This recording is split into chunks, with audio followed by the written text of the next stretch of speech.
Radhe Radhe friends, आज माघ माह के शुक्ल पक्ष की जया एकादशी है। चलिए जया एकादशी का महात्म्य श्रवण करते हैं। जया एकादशी माता की जय, भक्त अम्बरीश महाराज की जय। ओम नमो भगवते वासुदेवाय। धर्मराज युधिष्ठिर बोले कि हे भगवान, आपने माघ माह के कृष्ण पक्ष की सटतिला एकादशी का अत्यंत सुंदर वर्णन किया है। अब कृपा कर माघ माह के शुक्ल पक्ष की एकादशी कथा का वर्णन कीजिए। इस एकादशी का नाम, विधि और देवता क्या हैं और कौन से हैं। श्री कृष्ण भगवान बोले कि हे राजन, माघ माह के शुक्ल पक्ष की एकादशी का नाम जया है। इस एकादशी व्रत से मनुष्य ब्रह्म हत्या के पाप से छूट जाते हैं और अंत में उनको स्वर्ग की प्राप्ति होती है। इस व्रत से मनुष्य कुयोनि अर्थात भूत, प्रेत, पिशाच आदि की योनि से छूट जाता है। अतः इस एकादशी के व्रत को विधिपूर्वक करना चाहिए। हे राजन, मैं एक पौराणिक कथा कहता हूँ। एक समय इंद्र नागलोक में अपनी इच्छा से अप्सराओं के साथ रमण कर रहा था। गंधर्व गान कर रहे थे। वहाँ गंधर्वों में प्रसिद्ध पुष्पवंत, उसकी लड़की तथा चित्रसेन की स्त्री मलिन, ये सब थे।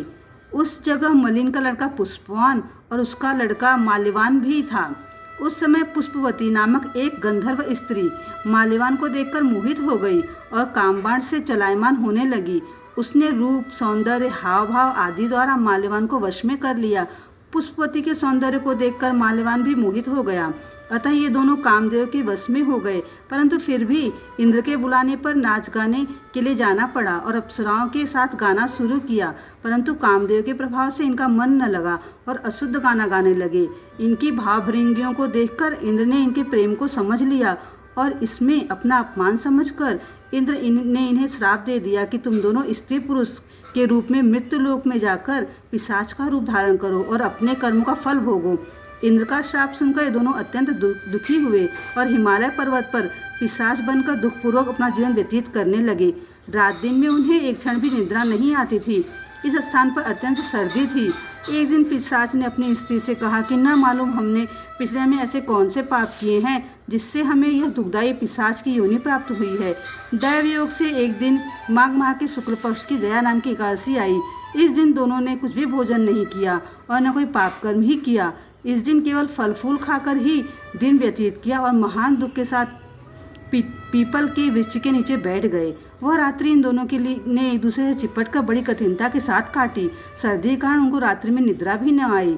दूसरे दिन प्रातःकाल होते ही भगवान के प्रभाव से इनकी पिशाच देह छूट गई और अत्यंत सुंदर अप्सरा और गंधर्वों का देह धारण करके तथा सुंदर वस्त्रों तथा आभूषणों से अलंकृत होकर नागलोक को प्रस्थान किया। आकाश में देवगण और गंधर्व इनकी स्तुति तथा पुष्पवर्षा करने लगे। नागलोक में जाकर इन दोनों ने देवराज इंद्र को प्रणाम किया और इंद्र को भी इन्हें अपने प्रथम रूप में देखकर महान आश्चर्य हुआ और इनसे पूछने लगे कि तुमने अपनी पिशाच देह से किस प्रकार छुटकारा पाया, सो सब बतलाओ। इस प्रकार माल्यवान बोले कि हे देवेंद्र, भगवान विष्णु के प्रभाव तथा जया एकादशी के व्रत के पुण्य से हमारी पिशाच देह छूट गई है। इंद्र बोले कि हे माल्यवान, एकादशी व्रत करने से तथा विष्णु भगवान के प्रभाव से तुम लोग पिशाची देह को छोड़कर पवित्र हो गए हो और हम लोगों के लिए भी वंदनीय हो गए हो, क्योंकि शिव भक्त हम लोगों के वंदना करने योग्य हैं। अतः आपको धन्य है, धन्य है। अब तुम पुष्पवती के साथ जाकर विहार करो। हे युधिष्ठिर, इस जया एकादशी के व्रत करने से समस्त कुयोनि छूट जाती है। जिस मनुष्य ने इस एकादशी का व्रत किया है उसने मानो सब यज्ञ, तप आदि किए हैं। जो मनुष्य भक्तिपूर्वक जया एकादशी का व्रत करते हैं वे अवश्य ही सहस्त्र वर्ष तक स्वर्ग में निवास करते हैं। बोली लक्ष्मी नारायण विष्णु भगवान की जय। जया एकादशी माता की जय। भक्त अम्बरीश महाराज की जय।